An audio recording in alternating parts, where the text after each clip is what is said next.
Very interesting space, a space that ebbs and flows. Anything surprise you, or what keeps you excited about working with these independent retailers? It's just a resilient group, right? They overcome all the challenges thrown at them, whether it's COVID or container prices that came out of COVID, et cetera. They're always energetic. The entrepreneurial spirit that the independent retailer has is really exciting.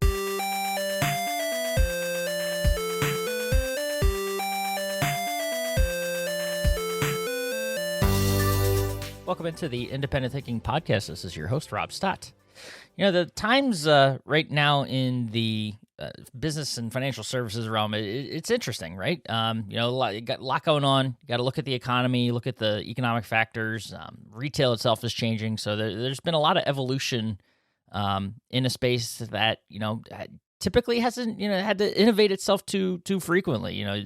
Have consumers come into the store, you offer financing and things like that. And, it was pretty straightforward, cut and dry, and go about your business. But hasn't been the case, just like every other part of the retail industry and, what's been going on in this space. So knowing that, it's obviously been nice to have the opportunity to tap into a couple of those, financial services providers and partners of Nationwide. And today we get to do that with Rob Krause, SVP and General Manager in the home and automotive space for Synchrony Financial. And nice opportunity to get to talk to Rob about the products and services that Synchrony's brought to the table over the last couple of years to really streamline and make easy the consumer financing side of business for retailers. But as we come to find out throughout the course of the conversation, it's more than just about those services, and it really boils down to the things you're doing for your staff from a training perspective, and even that Synchrony and partners in the space are doing to make sure that they're offering tools, whether it's the training or the tools and services themselves, to ensure that you've got what you need as a retailer to stay ahead of the game and be there for the customer, at the end of the day. So awesome conversation, learn a lot. I love when, I, as an interviewer and a podcaster, get to be able to learn alongside, you, our audience, about what's going on in a particular, part of the independent retail community. And that was certainly the case today. So let's dive into it. It's a fun one. Rob Krause of Synchrony Financial here on the Independent Thinking Podcast.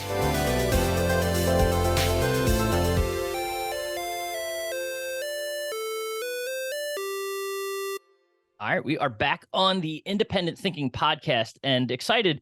I get excited easily about podcasts, but when I get to do one with someone that shares a name, that makes it even more special. So Mr. Rob Krause, the SVP and General Manager in Home and Auto at Synchrony. Appreciate you, joining us on the podcast this morning. You're out there, Ohio, is that right? Dayton, Ohio, absolutely. Okay. All right. So I spent some time, college years were in Pittsburgh, so not too far, not terribly. Duquesne was the college, so that A10, out there. Yeah. So yeah. Share some territory. That's awesome. Appreciate you joining us. How are things going, for you out there? Going well. Been a good end of 22 for us, and getting off to a hot start in 23. So excited to support the Nationwide membership. That's awesome. Well, before we dive into, I know we got some, real interesting and fun things to talk about this morning, but, before we do that, give us a little background on you. Who's Rob Krause? Kind of your background, your role at Synchrony, and your path to being there. Sure. Absolutely. Yeah. So I've been with Synchrony/GE for 24 plus years now. Really been in this independent space since 2010. So really enjoy working with independent retailers and helping them see the value of financing and reach the goals that they may have set for their business. Been involved with pretty much all home furnishings my whole time here, buying groups, associations, as well as just independent retailers that choose to work with Synchrony on their financing program. It's awesome. Very interesting space, a space that, kind of ebbs and anything ebbs and flows. Anything surprise you, or, what kind of keeps you, excited about working with these independent retailers on a regular basis? Yeah, I think it's just a resilient group, right? They overcome all the challenges thrown at them, whether it's COVID or container prices that came out of COVID, et cetera. They're always energetic.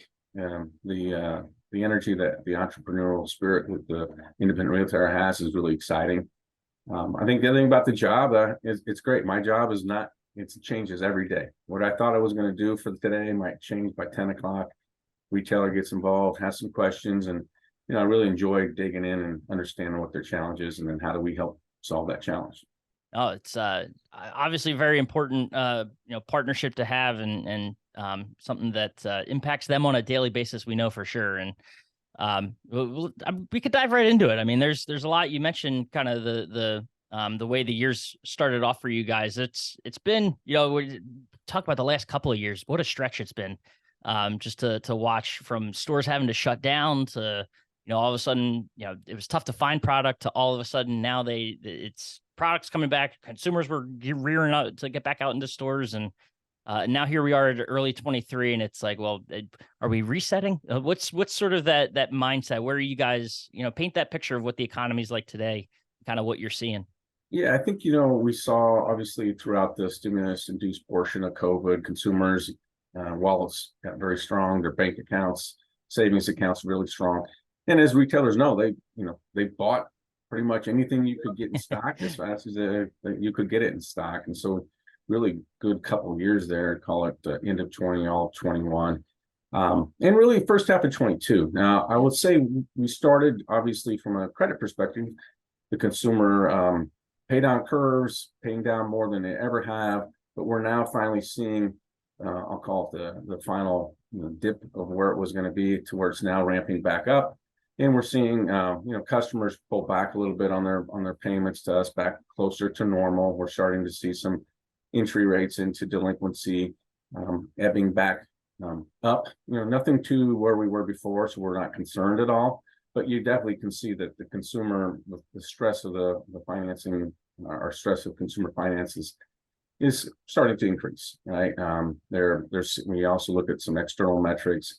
Their saving rates have slowed. Their savings accounts have shrunk, and they're starting to really. We started seeing it in the second half of last year. Their affinity towards using credit again is growing, so they're leveraging themselves back up with the use of credit. So I think that's kind of what we're seeing with the space today. Yeah, and I mean, all those factors that you mentioned, obviously, they're the things that are, I think, most at the forefront, of what retailers are also probably looking at too. And we've heard the early portion of this year, dating back to the end of last year, you get all those 23 projections and things like that. That R word was thrown around a lot. Is that kind of like, is that still on the mind as a possibility? Are you guys seeing that, like, what, as you forecast out, further into the rest of this year? Yeah, I'm not an economist, so let's start there. I'm a Yep. salesperson. However, we do take a look at that, and definitely seeing stress again on the consumer. With their savings rates coming down, their debt load coming up. I think the inflationary area we're in right now also has people, a little concerned. So consumer sentiment's getting a little tight. We know the spend in the home is probably going to be a little bit slower this year, given the fact that they, voraciously spent during 21 or 2021 and early 22. And quite frankly, the data says that the consumers really still focused on that entertainment and dining dollar right now. So for the free funds that they do have, they're still putting a value on entertainment and dining, given that they spent, a year and a half locked up. So no, it makes I think a lot of sense. And, I kind of appreciate that insight. And I mean, you talk about those data points. Are those the thing, like what should a retailer be looking at? I guess, you talk about the shrinking, their savings accounts and things like that, like the uptick in credit. What are those the big things that you guys keep an eye on that sort of drive your decision making, and should it be the same for retailers? Yeah, I think that retailers need to be focused on door swings and who they have coming in. I would say they're probably experiencing less door swings, but the folks that are coming in are probably pretty serious buyers, right? So how do you now take that person that's you've worked all your marketing dollars, et cetera, to get them either into your website or into your store, and now it's the moment of truth. How do you ensure that you get them to close, a sale, or your team can close a sale for the maximum amount that you can get? And I think that's what we see is financing's back, and the question is your team ready to handle financing, given that you probably had turnover. Right. You have folks that probably didn't have to really leverage financing in 21 and early 22. So is your team ready to have that conversation with the customer, because that customer is back? Yeah, no, absolutely. And there's a couple paths we can go here, because we're the training thing, I think, is something we absolutely should dive into. And at the same time, it's kind of funny because you talk about other parts of the economy, and we know from just talking to retailers, one of the things they're struggling with is finding and attracting or keeping talent and their staff as well. So the turnover has been a thing for these guys, which means that training then becomes crucial. So I would from that training standpoint, can you talk a little bit about sort of the opportunities that exist, or even for staff that have been around a while, things have changed for how you have, as you mentioned, things have changed for how you have to sell these consumers. So what options are there? What should a retailer be doing? How can they be training their staff in an effective way? As the economy changes as it has, and that sort of stuff. Yeah, I think absolutely. I think so. Let's start first of all, kind of theoretically. First of all, Yeah. Do you train on financing just like you train on the physical products in your store? I think that's a question I ask a lot of retailers when they come up to me and they're talking about, yeah, I got high turnover and I got to figure out how to get my team to know how to use financing. And then, they'll tell me oh yeah, we do hours upon hours of product training. And my point is, just because you can't physically see the finance product, you still have to treat it as a product. And so that's the first question I have. I think the other thing is, what tools are out there, right? So we have an online learning center that they can go pull little 3 to 5 minute courses for their team. I think the other thing that we're really excited about through our partnership with Nationwide is we've launched the first ever all member volume rebate. So you as an owner have a little bit of economic incentive to ensure financing's trained and talked about in your store, and you can earn some economic. And I think at the associate level, the retail sales associate level, we have a program now starting in its third year called Ignite, where your team, they register on our Ignite site. We'll send them little challenges throughout the quarter, usually one each month. It could be a challenge as simple as watching a little video. It could be go take a little quiz for us. It could be take a picture of some POP in your store, and they'll earn points. So your retail associates can actually get some benefit from it for engaging and thinking about training. And you as an owner can get some benefit through increased credit sales and a volume rebate. No, that's fun. And I mean, I think about the kind of gamifies the training, if you will, but like in a way that it's in the store. So you're turning your store into this whole, I hate to really lean into the gamification, but like you're turning your store into that the gaming world for the retail sales associate, and they're learning up firsthand sort of some of those tools that are available to them, or how to go about pitching that customer today, which then as you point out, obviously it benefits everyone, right? Because that sales associates getting more educated around these tools and opportunities, and obviously in the end that's going to benefit if you're able to sell your customers on credit and that sort of thing. Obviously going to benefit the store and you as a business owner in the long run as well. Yeah, and you bring up the gamification. We actually do have in that our learning center, as well as driven through our Ignite challenges. We have games. There's a Jeopardy type game. So if you want to, an owner wanted to kind of get their sales team together, a huddle, and have a game, it's absolutely out there. So trying to make it not just the delivery of some stale banking information. This is exciting content that we could really, that the retail sales associate really could benefit from, right? Not only in closing more sales, but assuming they're on a commission, probably putting more dollars in their pocket. No, that's awesome. And I mean, you mentioned obviously the training itself is important. I imagine it's changed a lot too over the last couple of years, because the as we've talked about at the top, the consumer of today is very different even than it was a year or two ago. So what are you guys doing, I guess, you, the team Synchrony, to sort of, what are you doing to, whether it's either update or just keep your finger on the pulse of how that consumer has changed? We'll start with the how they've changed, how you're doing that, and then we can dive into specifically, again, we talked about at the top, but also, dive a little deeper into actually how that consumer's changed, so, if that makes sense. So I think we take a good pulse on this consumer. We do every other year full big purchase ticket study. So we understand retailers that are consumers that have made big ticket purchases in the last X months. We do a survey. We understand what was their shopper's journey. And I know Nationwide's focused on, the consumer experience and how are the retailers handling that consumer experience. So every 2 years, we get a good pulse on just how do people go out shopping. They start online, they then ask friends, then they come into stores, then they typically ask friends some more, maybe finish some more online. And then for the most part in home furnishings, it's consummated in the store, right? So we know the consumer's mindset as they're shopping. I think the other piece that COVID drove is now the affinity towards an easy consumer experience, right?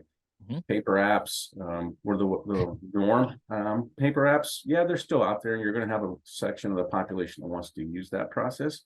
But really, I would say the adoption is up to the merchant, right? We have tools now to do the application on the consumer's phone.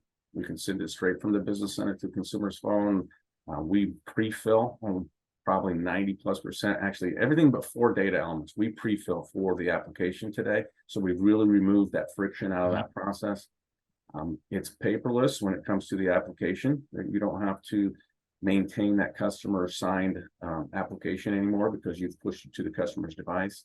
And so in that regard, I think the consumer is expecting better technology and solutions, and Synchrony has been investing in those solutions from the apply side to make it really as seamless as possible. Obviously, we still need the retailer to check some IDs for us, help us control fraud. But other than that, it can be a very, very slick process.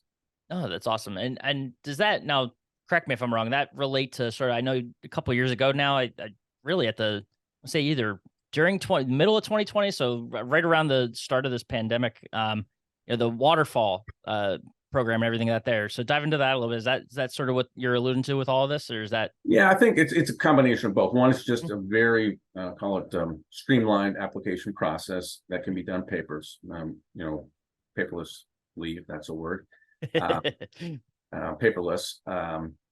So I think that's one step. You're right. I think the next step is Synchrony's working with secondaries, and here in April we'll have a tertiary solution available to where every Nationwide member can process a waterfall solution, right, so to speak. Synchrony takes the first look. If we're unable to say yes, we can pass that off to the second or directly to the third if they would like.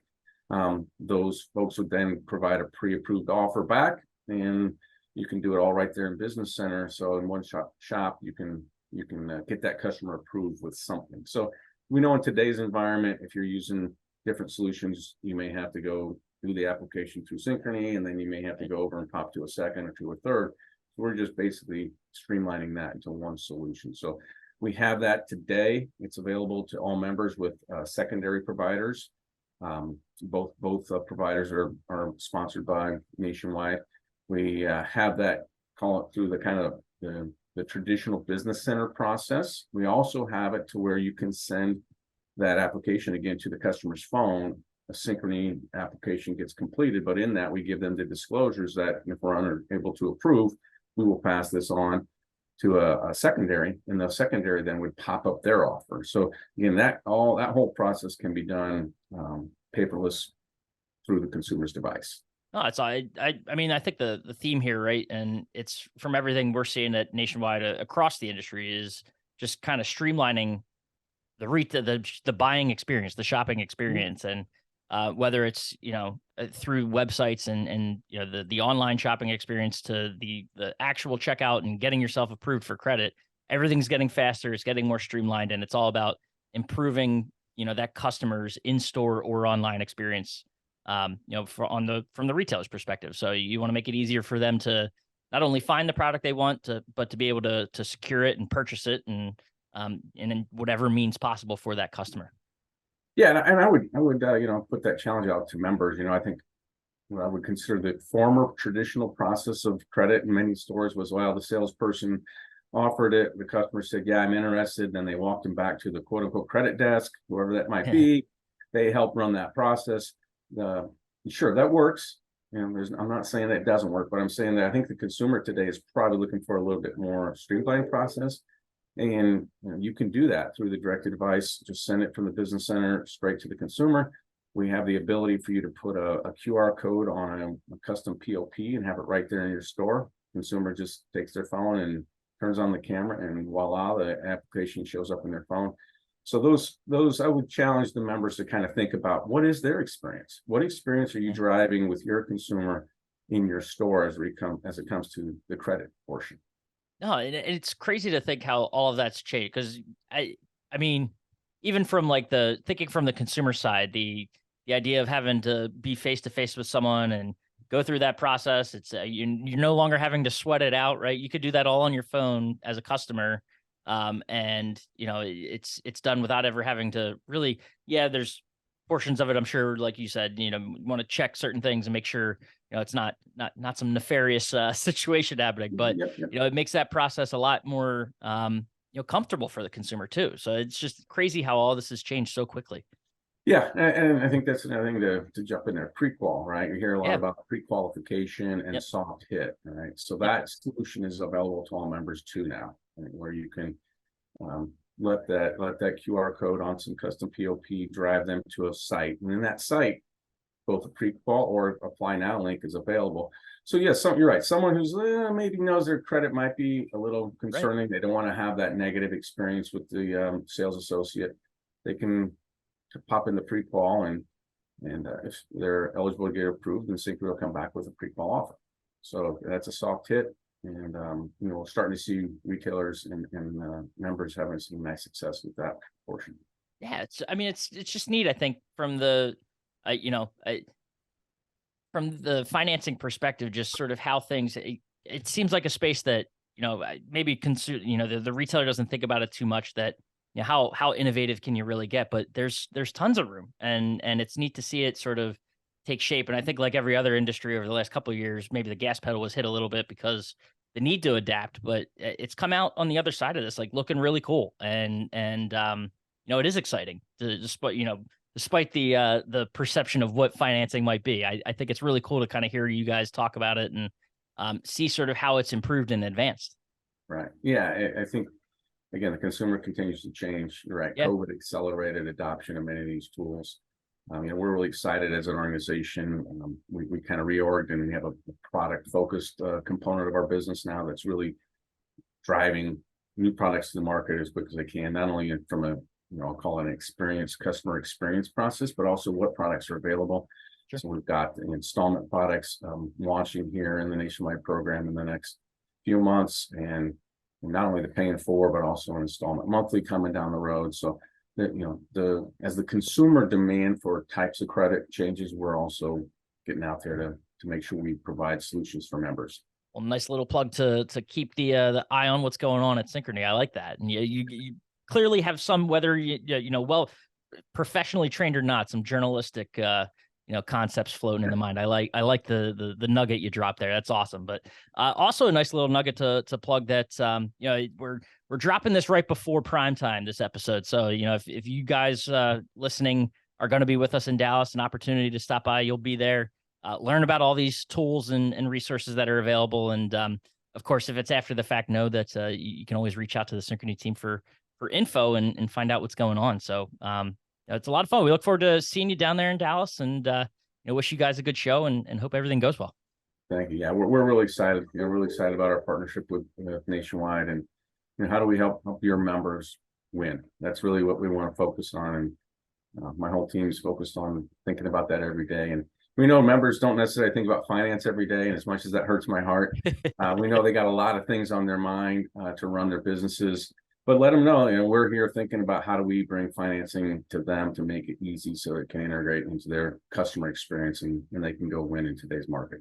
No, we appreciate that. And I can certainly think of a few people at Nationwide that financing's on the mind every day. So we'll let Mr. Kirk know that, I'm sure he's thinking about it right now as we're talking. So exactly. No, that's awesome. Rob, this was a lot of fun. Like I said, look forward to connecting down there, and appreciate your time, and, look forward to doing this again. Hey, thanks, Rob. Really enjoyed it.